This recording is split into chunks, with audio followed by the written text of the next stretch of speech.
अस्सलाम वालेकुम दोस्तों। हर इंसान या तो खुद जीनियस बनना चाहता है या उसकी ख्वाहिश होती है कि कम से कम उसके बच्चे तो ज़रूर जीनियस बने। यहाँ सवाल ये पैदा होता है कि क्या जीनियस सिर्फ पैदा होते हैं या उम्र के किसी भी हिस्से में जीनियस बना जा सकता है। लेकिन इस सवाल के जवाब से पहले एक मसला और पैदा हो गया है। वो ये कि कोई पढ़ाई में जीनियस होता है, कोई खेलों में, कोई सिंगिंग का चैंपियन है तो कोई कंस्ट्रक्शन का मास्टरपीस बनाने में। अब कौन किस काम में जीनियस बन सकता है और कौन किस काम में, इसका फैसला कैसे हो। आज की वीडियो में इन तमाम सवालों के जवाब ढूंढने के लिए हम किताबों से चंद रियल लाइफ एग्जांपल्स और किस तरह से हम अपने माइंड को प्रोग्राम कर सकते हैं एक जीनियस बनने के लिए, ये जानेंगे। दुनिया के मशहूर पेंटर और इन्वेंटर बनने से पहले लियोनार्डो डा विंची ने 20 साल नेचर को ऑब्जर्व किया, इंसानी जिस्मों का तज्जिया किया और उस्ताद मुसव्वर बेरोकियो की जेर निगरानी काम किया। वो परिंदों की परवाज, मसल्स, मूवमेंट्स, यहाँ तक कि पानी के बहाव तक के खाके बनाते थे, बगैर इसके कि वो फौरी तौर पर शाहकार तखरीक करने की जल्दी करें। ये तवील और गहरा मुशाहिदा उनके जहन को फन, साइंस और इन्वेंशन को जोड़ने की सलाहियत दे गया, जिसके नतीजे में द लास्ट सपर जैसे शाहकार और हेलीकॉप्टर जैसे ख्यालात सदियों पहले सामने आए। इस सब प्रोसेस के लिए दिमाग का जो हिस्सा इस्तेमाल होता है वो है प्रीफ्रंटल कॉर्टेक्स। ये प्लानिंग, डीप थिंकिंग और फोकस की जगह होती है। ये continuous observation, long term learning plan और डिफिकल्ट आइडियाज को जोड़ने की सलाहियत रखता है। दोस्तों, ओवर थिंकिंग वाली वीडियो में हम दिमाग के इन तमाम हिस्सों पर डिटेल में बात कर चुके हैं। लिंक डिस्क्रिप्शन में दे दिया गया है, मुतजस्सिस दिमाग उसे देख और समझ सकते हैं। डैनियल कानेमैन, जिन्होंने मशहूर किताब थिंकिंग फास्ट एंड स्लो लिखी, जब इसराइली फौज में काम कर रहे थे उन्होंने एक टेस्ट डिजाइन किया जहां फौजी लीडरशिप की एक्सरसाइजेस किया करते थे। जजेस को पूरा यकीन था कि वो ये पेशगोई कर सकते हैं कि कौन अच्छा लीडर बनेगा, मगर जब उन फौजियों के असल कैरियर को कई साल बाद देखा गया तो अंदाजा हुआ कि उनकी पेशगोइयां अक्सर गलत थीं।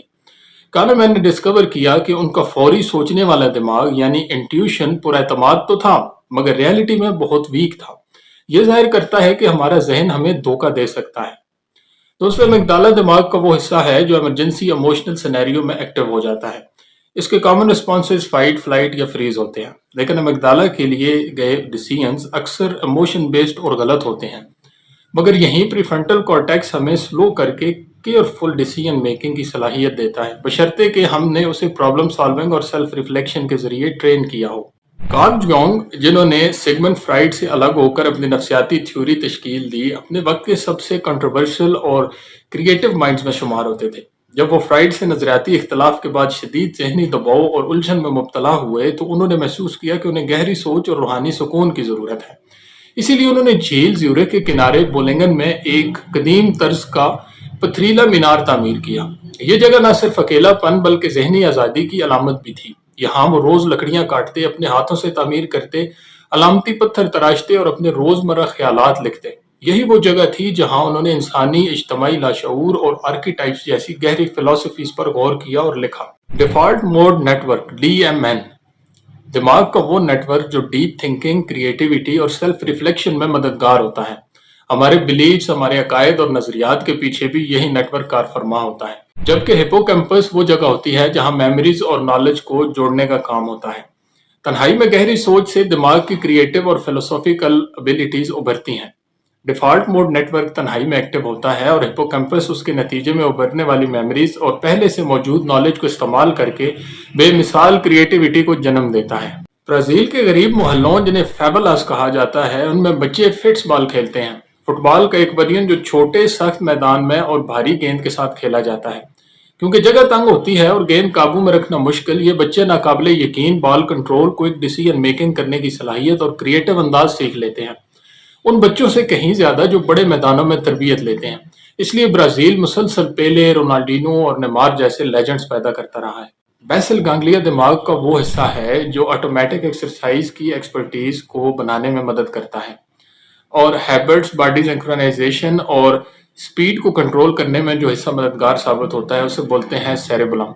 बार बार सेम एक्सरसाइज से दिमाग के ये हिस्से बेहतर होते हैं जो मूवमेंट, बैलेंस और क्विक डिसीजन मेकिंग करते हैं।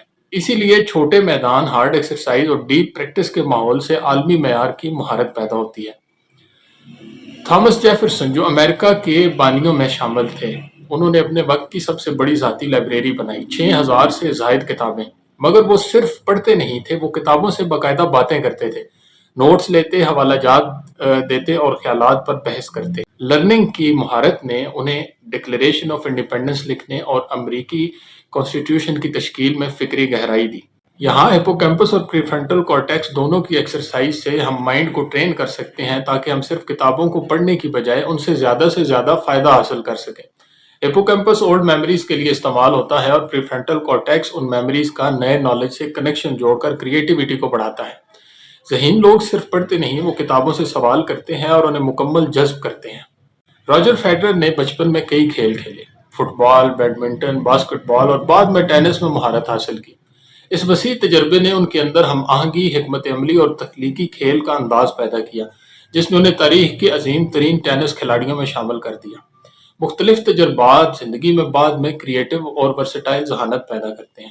ہمارا دماغ دو حصوں پر مشتمل ہوتا ہے۔ کارپس کلوسم دماغ کے رائٹ اور لیفٹ حصوں کو جوڑنے والے برج کا کام کرتا ہے، اور فزیکل ایکٹیویٹی اور سنکرونائزیشن کے لیے سیریبلم ریسپانسبل ہوتا ہے، جیسا کہ ہم پہلے ڈسکس کر چکے ہیں۔ مختلف کھیل دماغ کے رائٹ یعنی سب کانشیس اور لیفٹ یعنی کانشیس مائنڈ کے حصوں کے درمیان کنیکشن بڑھاتے ہیں اور جسمانی مہارت نکھارتے ہیں۔ وٹسکن بچپن میں چیس کے چیمپئن بن گئے، 9 سال کی عمر میں نیشنل چیمپئن شپ جیتی۔ بعد میں انہوں نے مکمل طور پر میدان بدل دیا اور تائی چی پش ہینڈز میں عالمی چیمپئن بنے۔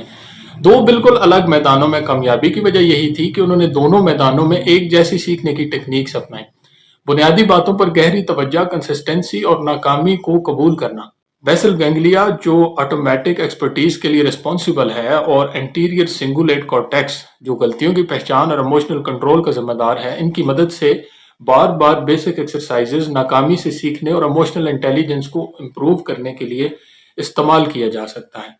دنیا کے عظیم دماغ جیسے آئنسٹائن، لیونارڈو ڈاونچی یا چاہے وہ اسٹیو جابز ہوں، ان سب میں ایک چیز کامن تھی: ان کے دماغ کے یہ حصے نارمل سے زیادہ تیزی سے کام کرتے تھے۔ جینیس بننا کوئی جادو نہیں، بلکہ دماغ کے مختلف حصوں کو ایک آرکیسٹرا کی طرح سنکرونائزڈ فارم میں چلانے کا فن ہے۔